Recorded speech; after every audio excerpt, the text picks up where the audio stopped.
Hello बच्चों। तो accent physics classes के ऑफिशियल चैनल में आप लोगों का स्वागत है। आज की इस वीडियो में हम बात करने वाले हैं इलेक्ट्रिक डाइपोल के इक्वेटोरियल लाइन पर लाइज कर रहे किसी पॉइंट पर इलेक्ट्रिक फील्ड की इंटेंसिटी के बारे में, यानी विद्युतीय द्विध्रुव के विषुवतीय रेखा पर स्थित किसी बिंदु पर विद्युतीय क्षेत्र की तीव्रता हम कैसे निकालेंगे, क्या उसका फॉर्मूला होगा। इन्हीं के बारे में आज हम क्या करने वाले हैं, डिस्कस करने वाले हैं। तो चलिए आइए देखते हैं।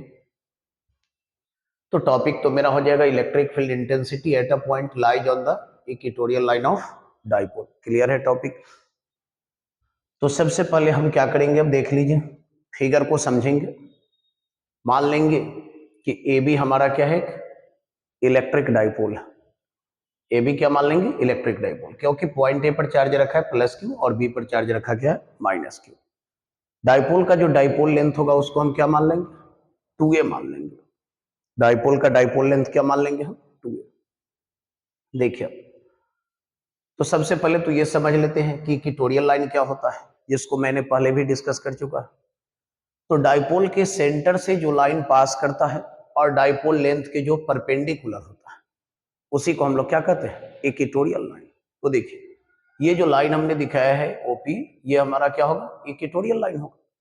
तो मान लेते हैं कि डाइपोल के मिड पॉइंट ओ से आर डिस्टेंस पर इक्वेटोरियल लाइन पर पी कोई पॉइंट है और इसी पॉइंट पी पर हमको इलेक्ट्रिक फील्ड की वैल्यू को क्या करना है, पता करना है। ठीक है ना। तो जैसा कि हम जानते हैं कि इलेक्ट्रिक फील्ड की इंटेंसिटी निकालने की फॉर्मूला होती है 1/4πε0 क्यू अपॉन आर स्क्वायर। तो सबसे पहला काम करेंगे क्या हम, डाइपोल का जो दोनों चार्ज है प्लस क्यू और माइनस क्यू, इस दोनों चार्ज से पॉइंट पी के डिस्टेंस को हम पता कर देंगे। ठीक है ना। तो डिस्टेंस को पता करने के लिए सिंपली हम ए को पी से ज्वाइन कर देंगे, फिर बी को किससे ज्वाइन कर देंगे, पी से। ठीक है। अब अगर हम बात करें तो यहां हमारा एपी जो होगा वो किसके इक्वल होगा, बीपी के इक्वल होगा। कहिएगा सर कैसे। तो देखिए, ये तो जो पॉइंट पी है वो कहां पे, इक्वेटोरियल लाइन पर, और इक्वेटोरियल लाइन पास कहां से करता है, डाइपोल के सेंटर से।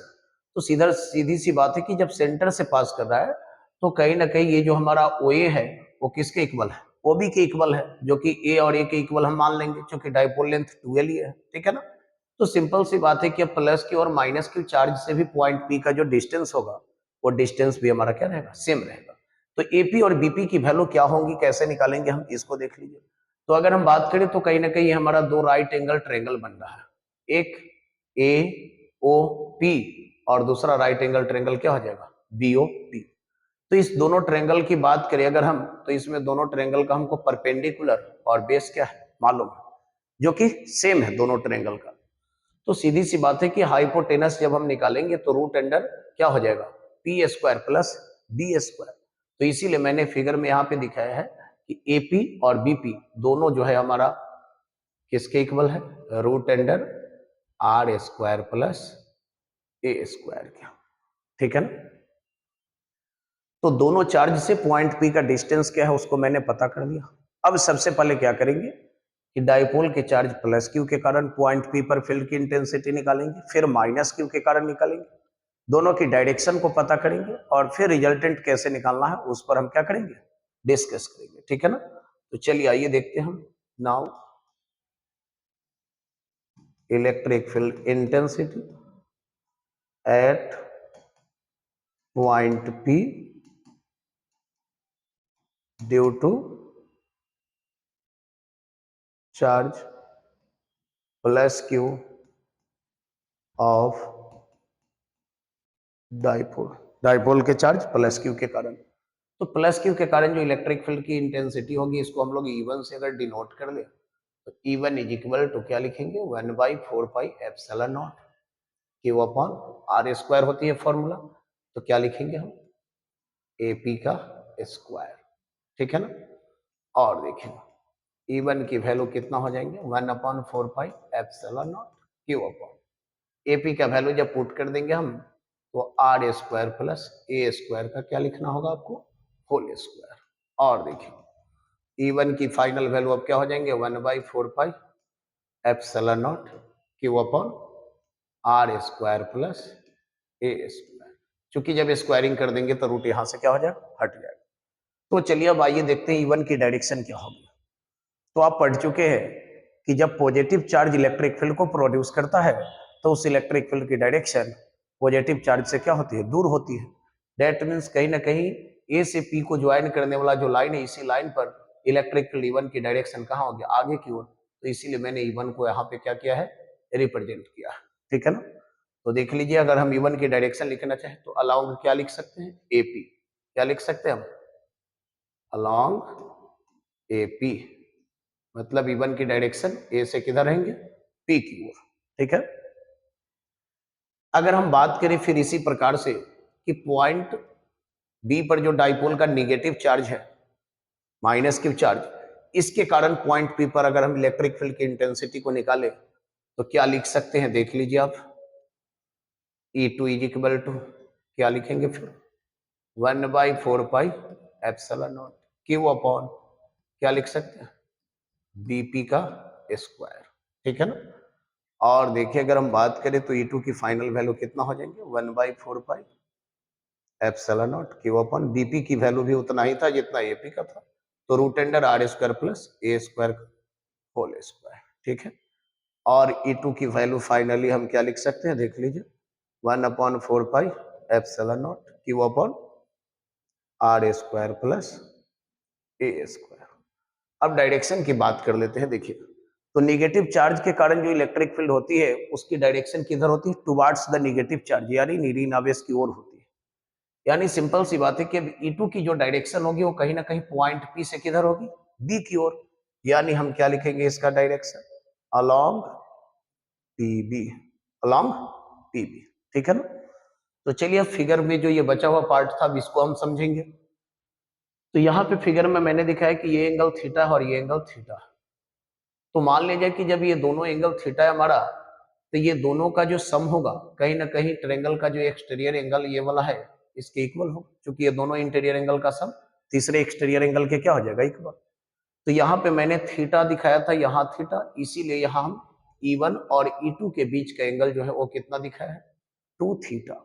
ठीक है ना। अब आपको मालूम है क्लास 11th में हमने पढ़ा कि जब दो वेक्टर एक दूसरे के साथ कुछ डिग्री के कोण बना रहे हो तब उसका रिजल्टेंट निकालने के लिए मेनली हम क्या करते हैं, parallelogram law of vectors addition का उपयोग करते हैं।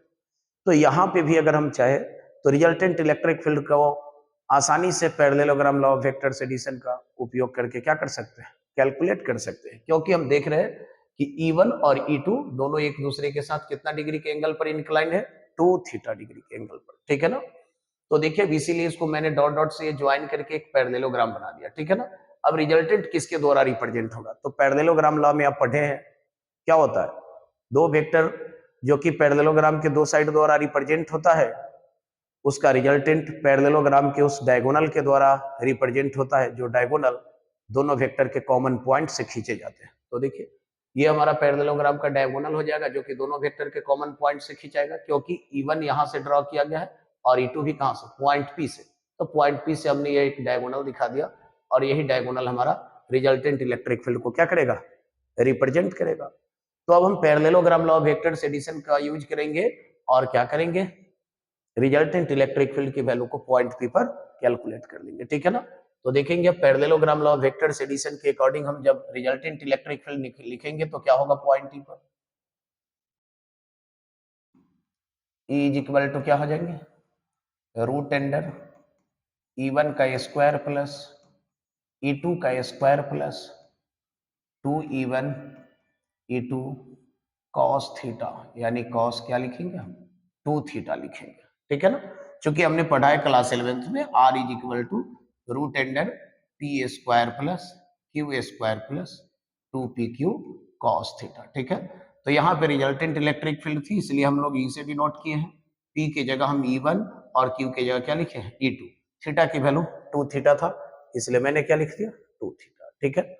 अब फिगर में आप देख रहे हैं कि बट E1 की जो वैल्यू है वो कहीं ना कहीं हमारा किसके इक्वल है, E2 के इक्वल है। देख लिया जाए E1 की value 1/4 pi epsilon not Q upon are square plus A square, E2 की भी वैल्यू है 1/4 4πε0 Q/r² प्लस a²। अब दोनों को तो सेम होना ही है, क्योंकि आप देख रहे हैं दोनों चार्ज का मैग्नीट्यूड क्या है, सेम है, और दोनों चार्ज से पॉइंट पी पर अगर हम डिस्टेंस की बात करें तो पॉइंट पी की डिस्टेंस भी दोनों चार्ज से हमारा क्या है, सेम है। तो दोनों चार्जेस के कारण पॉइंट पी पर इलेक्ट्रिक फील्ड की इंटेंसिटी सेम है। तो यहाँ पे अगर हम E1 को E2 के इक्वल मानेंगे तो इस वाली इक्वेशन में यदि हम E1 को E2 से रिप्लेस कर दें या फिर E2 को E1 से रिप्लेस कर दें, तब मेरा आगे का कैलकुलेशन जो है सो कि आसानी से हो पाएगा। तो देखिए अब चलिए बात करते हैं, क्या करते हैं, E1 का स्क्वायर E2 को ही रिप्लेस कर दे रहे हैं किससे, E1 से, E1 का square plus 2E1 into E1 into cos 2 theta. और देखेंगे क्या होगा, E इज इक्वल टू, जब इसको ऐड कर देंगे तो आप क्या लिख सकते हैं, 2E1 का square plus 2E1 square cos 2 theta, क्या लिखेंगे, कॉस 2 थीटा। चलिए अब आगे देख लीजिए, दोनों में से अगर हम 2E1 स्क्वायर को कॉमन बाहर निकाल दें तो 1 प्लस क्या लिखेंगे हम, कॉस 2 थीटा। बट आप जानते हैं 1 plus cos 2 theta is equal to 2 cos square theta, ठीक है ना। और अगर हम बात करें तो E इज इक्वल टू आप क्या लिख सकते हैं, 2 इंटू E1 का स्क्वायर प्लस नहीं, अब तो ये हम 2E1 स्क्वायर को कॉमन बाहर निकाली थी तो इंटू में ये लिखाएगा 2 कॉस स्क्वायर थीटा। और देख लीजिए E इज इक्वल टू, अब यहाँ पे ब्रैकेट के भीतर, ब्रैकेट करें सॉरी, रूट अंडर कितने थे, 2 2 थे, तो एक 2 को हम बाहर कर देंगे, E1 स्क्वायर था तो E1 बाहर आ जाएगा, और कॉस स्क्वायर थीटा था तो क्या लिखेंगे हम, कॉस थीटा। अब आप देख रहे हैं कि यहाँ पे E1 का वैल्यू हमको मालूम है, और फिगर से हम कॉस थीटा का वैल्यू को क्या करेंगे, पता कर लेंगे, ठीक है ना। तो कॉस थीटा की वैल्यू को और E1 के वैल्यू को जब इसमें हम पुट कर देंगे तो फाइनली हमको पॉइंट पी पर इलेक्ट्रिक फील्ड का जो नेट वैल्यू होगा वो आसानी से क्या होगा, पता चल जाएगा। तो चलिए आइए देखते हैं हम इसमें हम कैसे E1 और कॉस थीटा की वैल्यू पुट करेंगे। तो देखिए अगर हम कॉस थीटा की वैल्यू फाइंड आउट करें तो दोनों में से किसी एक ट्रायंगल को लेकर चलेंगे। तो cos theta is equal to, formula क्या होती है, B/H। तो देख लीजिए दोनों ही ट्रायंगल का बेस तो हमारा क्या है, ए के इक्वल है, और हाइपोटेनस हमारा क्या है, root under R square plus ए स्क्वायर के इक्वल है, ठीक है ना। तो सिंपली यदि हम देखें आगे तो क्या कर सकते हैं यहाँ पे, बट हमको मालूम है E1 की वैल्यू कितना है, 1/4πε0 Q/r² प्लस a स्क्वायर, ठीक है। ये तो E1 की वैल्यू हम निकाल चुके थे। और फ्रॉम द फिगर, अगर फिगर के अकॉर्डिंग बात करें कॉस थीटा की वैल्यू को, तो मैंने बताया B/H, तो दोनों ही ट्रायंगल का बेस ए था और हाइपोटेनस क्या था हमारा, root under R square plus ए स्क्वायर था, ठीक है ना।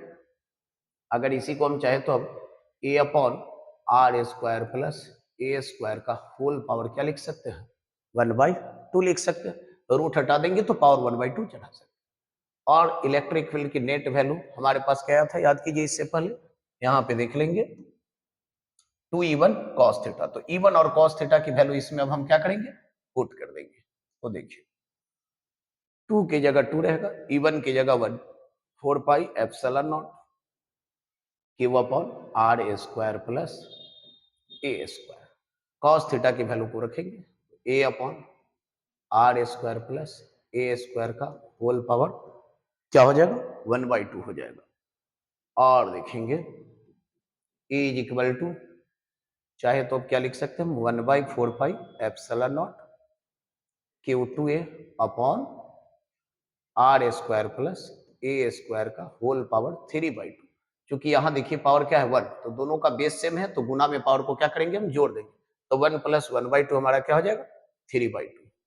बट आपको पढ़ाया जा चुका है P इज इक्वल टू क्या होता है, Q2A, जो कि डाइपोल का क्या होता है, डाइपोल मोमेंट होता है। और E इज इक्वल टू क्या लिखेंगे हम, 1/4πε0 P/r² प्लस a स्क्वायर का होल पावर 3/2। तो ये अगर हम बात करें तो हमारा फाइनल फॉर्मूला हो गया। फिर यदि हम डाइपोल को वेरी स्मॉल मान लेंगे तो क्या होगा, देख लीजिए। If the dipole is very small then r very very greater than हो जाएगा किससे, ए से। तो r very very greater than a से रहेगा तो ए स्क्वायर को हम नेग्लेक्ट कर देंगे, तो ए स्क्वायर को नेग्लेक्ट कर देंगे तो finally E is equal to हमारे पास क्या बच जाएंगे 1/4 पाई एप्सिलॉन नॉट और पी अपॉन क्या हो जाएंगे, देख लीजिए ये 2 से फिर ये वाला 2 कैंसिल, यानी क्या बच जाएंगे आप आर क्यूब बच जाएंगे। तो ये हमारा फाइनल रिजल्ट हुआ जिसका उपयोग हम लोग करते हैं न्यूमेरिकल के क्वेश्चन को क्या करने के लिए, सॉल्व करने के लिए। तो ध्यान देना है एक्सियल लाइन पर इलेक्ट्रिक फील्ड की इंटेंसिटी मैंने क्या निकाला था 1/4 pi epsilon naught 2p by R Q. और इक्वेटोरियल लाइन पे भी अगर हम बात करें तो सेम ही फॉर्मूला, बस यहां से 2 को केवल क्या किया गया, हटा दिया गया क्योंकि इसमें 2 नहीं है, ठीक है ना। तो अगर हम बात करें तो दोनों फॉर्मूला को आसानी से क्या कर सकते हैं, याद रख सकते हैं, ठीक है ना। उम्मीद करते हैं कि ये वीडियो आप लोगों को अच्छा लगेगा, आप इसे ज्यादा से ज्यादा लाइक और क्या करेंगे, शेयर करेंगे।